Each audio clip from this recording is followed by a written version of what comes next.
This is my replacement fuel tank. It's a bonded tank. It's been sitting here on the yard since last summer.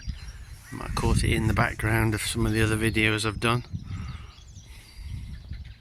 And this is my original diesel fuel tank, which is on this stand, which is kind of just some steel welded onto the side of this disused feed bin. Now I can't put the new bonded tank on this stand because it's too wide. I'd have to make a new stand or extend the stand at least to fit it on there, so I've decided I'm not going to put it on there. I'm going to move it somewhere else. So I'm going to put it under cover, sort of, at the corner of this shed here. This shed's quite low, in fact I don't even think with the smaller tractors I can get under this end of the shed anyway. As you can see, it's a sort of lean-to on the back of this workshop and other building. So what we're going to do is we're going to put it here. It's only going to stick out about a metre, so it's not really going to affect me getting in and out of the shed. And it's a couple of metres long, so it'll go in the shed. So first thing I'll need to do is get rid of all this wood that I've collected up, get that cut up. There's another dumpy bag there with some wood for kindling, and get some of this stuff moved out of the way so we can see what space we've got first. See, normally now I would take these logs, and these are all ready to burn. I'd take them up, put them straight in my log store, but unfortunately the log store is full of stuff that I took out of the workshop after the workshop and the carport blew down. So this is what you call a sort of knock-on effect. So it's not just a case of dismantling the workshop and rebuilding it. There's a sort of whole ripple of work, extra work, that sort of flows out of it, because now I've got to put these logs somewhere else, and that's only temporary, and then I'll have to rehandle them all again, and when the log stores becomes available, these will all then have to be reloaded and stacked up in there. So this is what I mean, you know, sometimes you think, oh, it's just one job, but when something goes wrong, it can have a ripple effect, so that it creates lots and lots of other work as well. I mean, it's just me having a bit of a whinge, I know, but it's, you know, these are things that we can do without, aren't they? So this is a bag of gravel. It's left over from the last time I did concreting, which is a couple of years ago. I don't know whether the integrity of the bag is still in one piece. It's been stuck here in the corner. Unfortunately, it's got all logs piled up against it and I can't get to it very well, so I'm going to try and lift it out with this strap around the lifting hooks. Hopefully it'll come out in one piece.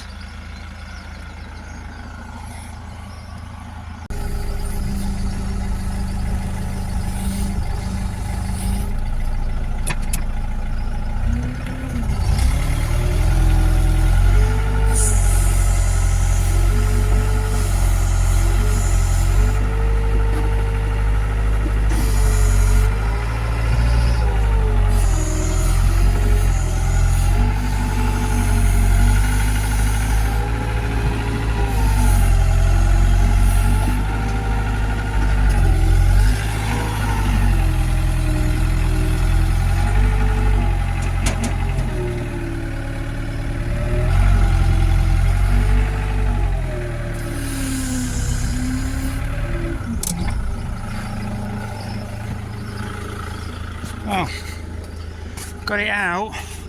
Looks like I'm going to have to restack my logs. If there's any of this left, we'll put it somewhere else. Right, let's see if we can get it across to the mixer.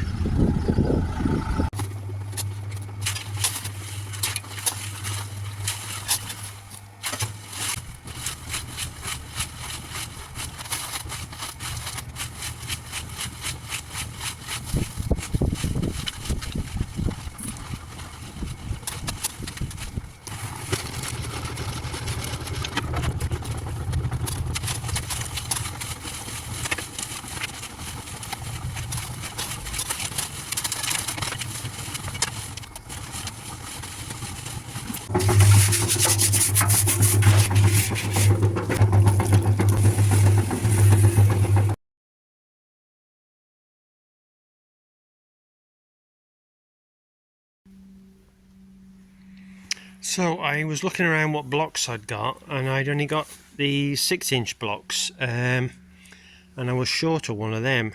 And I was going to build it in them, but then I saw someone advertising free 9-inch concrete blocks, and it was only about half a mile from where I work. They said, come and get what you want. They've been used before. The person had a bit of bad luck. They had a retaining wall built and it had collapsed, and it had only just been built, so they just wanted the blocks clearing away. So I've brought a dozen of them home. I have got a few halves. I need 4. I only got 3, so I've just cut one in half.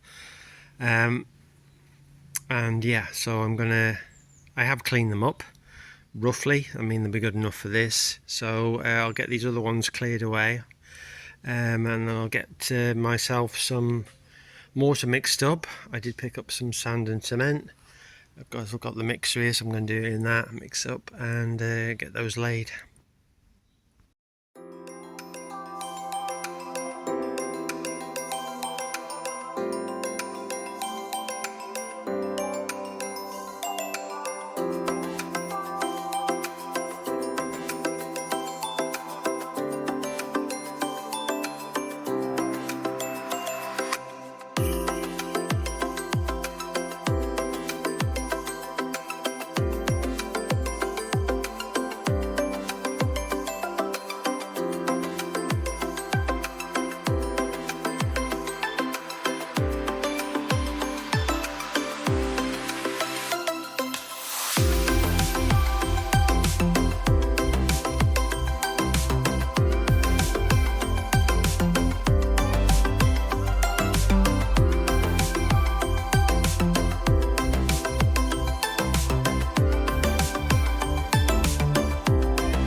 That's it, it's on the stand now.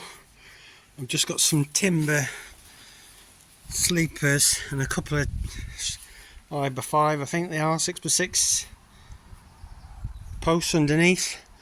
I do want some concrete posts underneath, but I haven't got any at the moment, so it's something we're going to have to swap over again. But in terms of the strength, I'm more than happy with the strength for this size of tank. Yes, it's alright. It's just about what I wanted. I wanted it up in the air,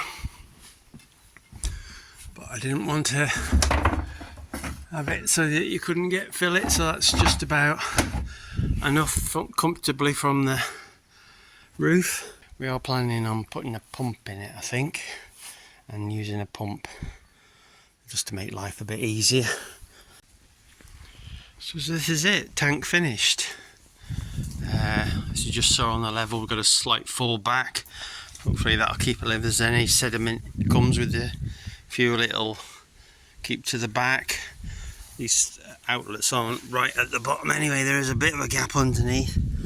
Yeah, and you can see I've swapped the pipe and the tap over from the old tank. It's not in the best condition, but it's still working. Probably could do with maybe they could lose that bit of pipe. It's starting to split a bit there.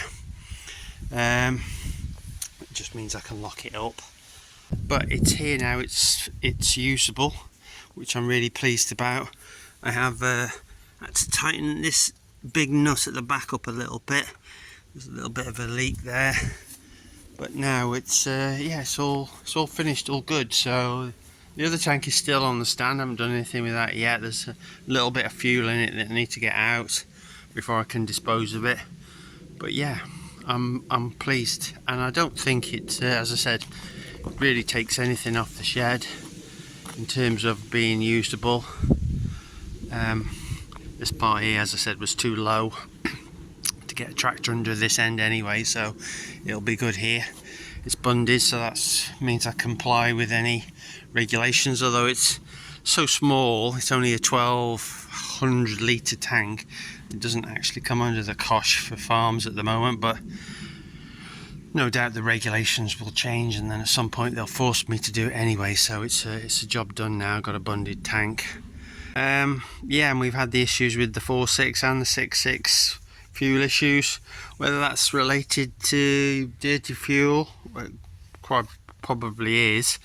So starting off with not a new tank, but a new to us tank. I did get it all out, what was in there, so this should be the same as a clean tank almost. So there, it's took me over a year to properly get this done, from first deciding to do it, getting the tank, getting the stand done. So yeah, so some of these clips go back quite a long way, but you know, we've all got jobs like that, but we eventually get round to them, get them done, so we're always pleased about that. Anyway, thanks very much for watching. Catch you again next time.